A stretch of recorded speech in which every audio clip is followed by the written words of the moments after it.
आज हम जिस मूवी को एक्सप्लेन करने वाले हैं 2023 में फिल्म जिसका नाम है द फेयरवे। इस मूवी में एक कपल एक अजीबोगरीब टाइम लूप में फंस जाता है। वो बार बार एक ही जगह पर आ रहे होते हैं।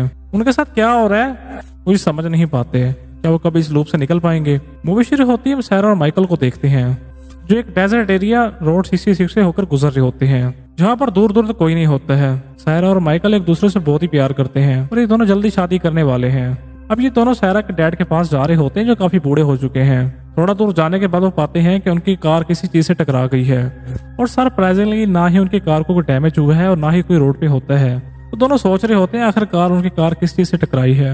रोड तो क्या यहाँ तो दूर दूर तक कुछ नहीं होता है। सैरा नीचे फिसल के गिर जाती है। वो देखते हैं कि नीचे अजीब सा सबटेंस होता है जो बर्फ की चादर की तरह लग रहा होता है।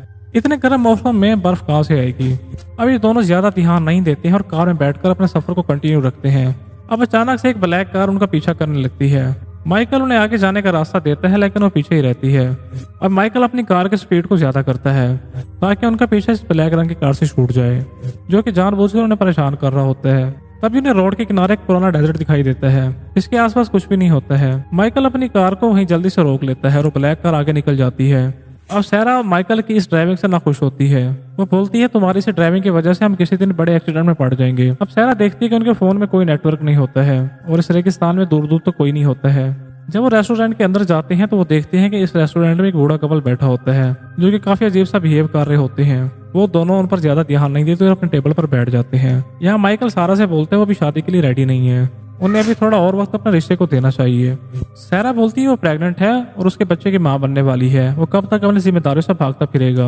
वो बोलती है इतने सालों से रिलेशनशिप में है तो अब उन्हें शादी कर लेनी चाहिए। तभी वेटर ऑर्डर लेने के लिए आती है। सैरा का ध्यान अभी भी उस बूढ़े कपल पे होता है जो कि वहां से जाना नहीं चाहते थे। रेस्टोरेंट का मैनेजर उन्हें आकर जाने के लिए बोलता है। अब वेटर उनके लिए पानी लाती है और उन्हें 2 क्वींस देती है। वो 2 क्वीन देने के बाद उनसे कहती है इन 2 क्वीन से आप कोई भी विश ले सकते हैं। माइकल सैरा के लिए एक पुराना गाना प्ले करता है और बाहर एक ब्लैक रंग की कार फिर से आकर खड़ी हो जाती है जिसमें सैरा और माइकल को कोई वेट कर रहा होता है। अब माइकल वॉशरूम में चला जाता है। सैरा लेट होने के डर से खाना पैक करवा लेती है और उस बूढ़े को काफी सारे पैसे देती है। वो बोलती है उसे देखकर उसके फादर की उसे याद आ गई है। सैरा और माइकल रेस्टोरेंट से बाहर निकलकर आगे बढ़ते हैं। इस बार गाड़ी सैरा चला रही होती है। अब एक बार फिर उनकी कार किसी चीज से टकरा जाती है। यहाँ सैरा काफी गुस्सा हो जाती है। बोलती है उनके साथ कुछ अजीब हो रहा है क्योंकि उनकी कार फिर से किसी चीज से टकरा गई है और सरप्राइजिंगली वही जगह होती है जहाँ से वो काफी टाइम पहले गुजर चुके हैं। वहीं दूसरी तरफ साहब वेटर मैनेजर के पास जाते हैं। वो उसे बोलते हैं सैरा और माइकल बहुत अच्छे हैं। मैनेजर कहता है मेरे हाथ में कुछ भी नहीं है, आगे उनका फ्यूचर तय करके आगे उनके साथ क्या होगा। यहाँ पर सारे लोग सैरा और माइकल को पहले से जानते थे और उनके साथ जल्दी कुछ होने वाला था। वहाँ पर एक लड़की बोलती है ये सब कर करके वो थक चुके हैं। वहीं दूसरी ओर सैरा अपने आप से बाहर आ जाती है। वो बोलती है वो एक लूप में फंस गई हैं क्योंकि वही रोड बार बार आ रहा होता है। वो नोटिस करती है कि टाइम भी काफी देर से रुका हुआ है। माइकल इसकी इस बात से एग्री करता है लेकिन वो सोच रहे होते हैं आखिर उनके साथ ऐसा क्यों हो रहा है। तभी दोनों को वही कार फिर से दूर खड़ी दिखाई देती है और इस बार गुस्से में सैरा उस कार को देखने के लिए जाती है।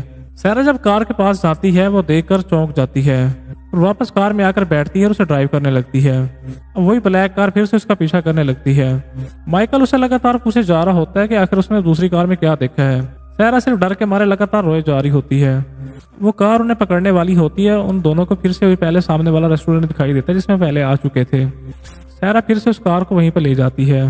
माइकल उसे फिर से पूछता है कि उसने उस कार में क्या देखा था। सैरा उसे कहती है कि जो कुछ उसने देखा है वो लफ्जों में बयान नहीं कर सकती, बस हमें उस कार से बचकर रहना होगा। अब दोनों फिर से रेस्टोरेंट में आते हैं और सैरा उनसे एक फोन के बारे में पूछती है तो जल्दी पुलिस को फोन लगाकर पुलिस को सब कुछ बताती है। जो कुछ उनके साथ हो रहा होता है उसे बताने के बाद वो पुलिस से मदद मांगती है। उन्हें बताया जाता है कि पुलिस स्टेशन यहाँ से काफी दूर है, मदद आने में कई घंटे लग सकते हैं। तब तक सैरा इसी रेस्टोरेंट में रहे। सैरा को ये नहीं पता होता कि जिसने उससे बात की है वो इसी रेस्टोरेंट का मैनेजर होता है जो कि अब तक उससे बात कर रहा होता है। अब माइकल उस मैनेजर से ब्लैक कार के बारे में पूछता है कि वो कौन है और वो काफी टाइम से उनका पीछा कर रहा है।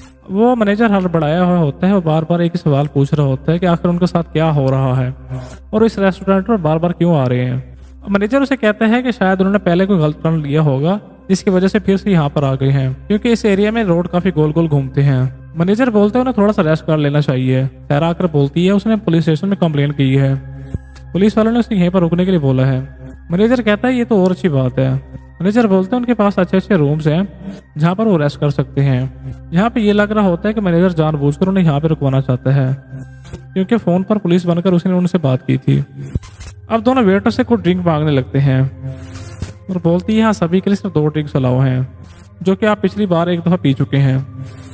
उनमें से एक लड़की बोलती है अगर वो चाहें तो उनकी ड्रिंक पी सकते हैं, क्योंकि वो लड़की अब यहाँ और नहीं रहना चाहती। अब सारा उसे पैसे देने लगती है, लेकिन वो लड़की बोलती है पैसे उसके किसी काम के नहीं है। वो कुछ और कह पाती, मैनेजर आकर उसे रोक लेता है और अपने साथ ले जाता है। वो उनसे बोलता है शायद लड़की पागल है, इसलिए वो इतनी बहकी बहकी बातें कर रही थी। अब सारा अपने फादर को कॉल करती है ताकि उन्हें बता सके कि वो अभी तक यहीं पर फंसी हुई है। वो देखती है कि उसके फादर की उस तक आवाज़ पहुंच रही होती है, लेकिन सारा की आवाज़ उसके डैड तक नहीं जा रही होती, इसकी वजह से सारा को फोन रखना पड़ जाता है। अब वो मैनेजर उस लड़की को एक अजीब से रूम में जाने के लिए बोलता है, जहाँ पर वो लगातार रो रही होती और कह रही होती वो अंदर नहीं जाना चाहती, लेकिन मैनेजर कहता है कि इसने खुद ही चुना है और उसे जबरदस्ती उस रूम में फेंक देता है। वहाँ सारा और माइकल ने खाना खा लिया था और रूम में जाने के लिए तैयार होते हैं। वहीं बूढ़ा धीरे से आकर बोलता है उन्हें वहां जाने से पहले सोच लेना चाहिए, और एक नोट भी छोड़ देता है जिस पर रन लिखा होता है। उससे पहले नोट को कोई पढ़ता, मैनेजर उसे आके हटा देता है। वो उन दोनों से कहते हैं वो उनका रूम दिखाने के लिए आया है। वो दोनों बात कर रहे होते हैं यहाँ सब कुछ इतना अजीब क्यों है और ये लोग यहाँ पर क्या कर रहे हैं। अब उन दोनों के पास कोई और रास्ता नहीं होता है। अब रूम की तारीफ करते हुए मैनेजर उन दोनों को लेके जाने लगता है। अब सारा मैनेजर से पूछती है क्या उन्होंने कभी किसी ब्लैक कार को तो यहाँ पर देखा है। मैनेजर उसकी बात को टालने लगता है, तभी उसके मुंह से उसके और उसके पिता का नाम यहाँ से उसके मुंह से निकल जाता है। इसे सुनकर दोनों हैरान हो जाते हैं, उसे सारा और उसके फादर का नाम कैसे पता चला। तभी सारा को पहले वाले रूम में उस बर्फ की चादर दिखाई देती है जो उन्होंने डेजर्ट पे देखी थी। अब वो यहाँ पे समझ जाती है कि जरूर कोई गड़बड़ है। वो माइकल को धीरे से यहाँ से भागने के लिए बोलती है। मैनेजर उन्हें सुनते ही समझाने लगता है। वो मैनेजर बोलते हैं उनका रूम में जाना ही सही होगा, उसका खामखा में काम बढ़ा रहे हैं, लेकिन दोनों अब जल्दी से वहां से भाग जाते हैं। और मैनेजर का स्टाफ उनसे बोलता है कि वो लोग अच्छे लोग हैं, उन्हें उसकी मदद करनी चाहिए। मैनेजर बोलते हैं उनका काम ये नहीं है, अब उन दोनों को फिर से वहां पर आना पड़ेगा। अब ड्राइविंग करते हुए उन दोनों को वो आदमी नजर आता है जो उनका पीछा कर रहा होता है। यही वो दोनों समझ नहीं पा रहे होते कि आज उनके साथ क्या हो रहा है। होटल का ओनर इस बारे में सब कुछ जानता है। वो दोनों हार न मानते हुए निकलने का रास्ता ढूंढने लगते हैं।